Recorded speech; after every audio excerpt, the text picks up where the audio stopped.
Connaissez-vous la génération Z? Pour en parler ce matin, je reçois le conférencier international et auteur du livre Génération Z, Attirer, mobiliser et fidéliser la nouvelle génération au travail. C'est Stéphane Simard qui est avec moi ce matin. Bonjour, M. Simard. Bonjour Richard, merci de me recevoir. Merci d'être là. Première question, c'est qui la génération Z? Effectivement, c'est la première question qu'on devrait te poser. En fait, ils sont nés entre 1995 et 2012, donc grosso modo, ils ont entre 12 et 29 ans.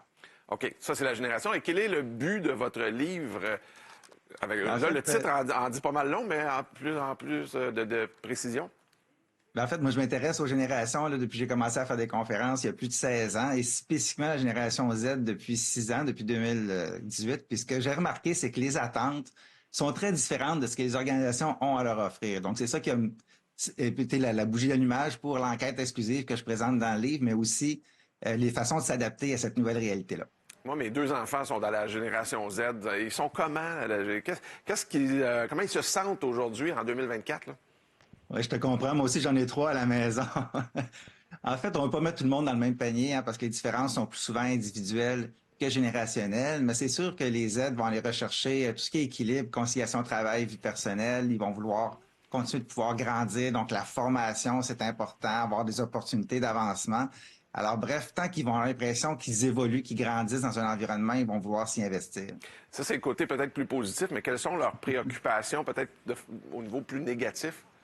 Oui, bien souvent, il y a des gens qui les trouvent un peu capricieux puis pas toujours efficaces. Mais en fait, ce qu'il faut se rappeler, c'est que la génération Z, eux autres, ils ont l'impression un petit peu d'avoir été trahis. OK. C'est que, ouais, ils ont l'impression, en fait, que la planète est foutue, que le système est fait pour que seuls les ultra-riches puissent s'enrichir. Fait que la question qui se pose finalement, c'est pourquoi je m'investirais, pourquoi je sacrifierais ma santé ou ma vie personnelle, alors que nos 100 patrons les mieux payés au pays ont gagné l'année passée en moyenne 57 000 par jour. OK, donc, la trahison est là, mais est-ce qu'ils restent quand même, embarqués dans la société ou ils sont décrochés parce que, justement, ils se sont sentis trahis? En fait, ils ont l'impression qu'ils vont apporter la solution. OK, Donc, ça, c'est une bonne affaire.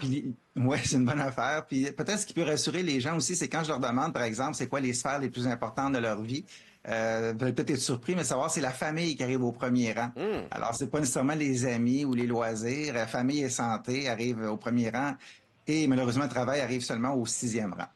Mais justement, votre livre, ça le dit, là, Génération Z, attirer, mobiliser, fidéliser la nouvelle génération. Au niveau des employeurs, qu'est-ce qu'on devrait retenir pour attirer la génération Z dans nos entreprises? Ben, en fait, la première chose, c'est d'être à l'écoute, d'être ouvert à cette diversité-là. Et aussi, ben, souvent, les employeurs sont confrontés au défi d'avoir pas juste des Z à gérer, mais des Y, des X et des boomers parfois. Donc, moi, je leur dis tout le temps de miser sur ce qu'on a en commun. Donc, ça peut être, par exemple, la mission de l'organisme, ça peut être les valeurs. Tantôt, on parlait de conciliation travail-vie personnelle. C'est probablement une attente qui va rechercher pas mal les 4 différentes générations. Donc, Ouais. misons sur ce qu'on a en commun et bâtissons là-dessus. Comment ils perçoivent leurs parents, la génération Z? C'est comme une question personnelle, on dirait que je pose. Ben, en fait, tantôt, je parlais de la famille, hein, puis tu sais, ça veut pas nécessairement dire que les Z vont vouloir avoir des enfants parce qu'on se rappelle qu'ils ont l'impression que le système actuel est pas tellement favorable. On regarde juste la difficulté d'accessibilité au logement, les coûts de l'épicerie, tout ça. Donc, ils sont quand même ouverts à leurs parents, à leurs grands-parents, les frères, les sœurs, donc tout ce qui est fratrie, tout ça. Ils sont très curieux. Ils me posent beaucoup de questions sur les autres générations. Ils cherchent à comprendre.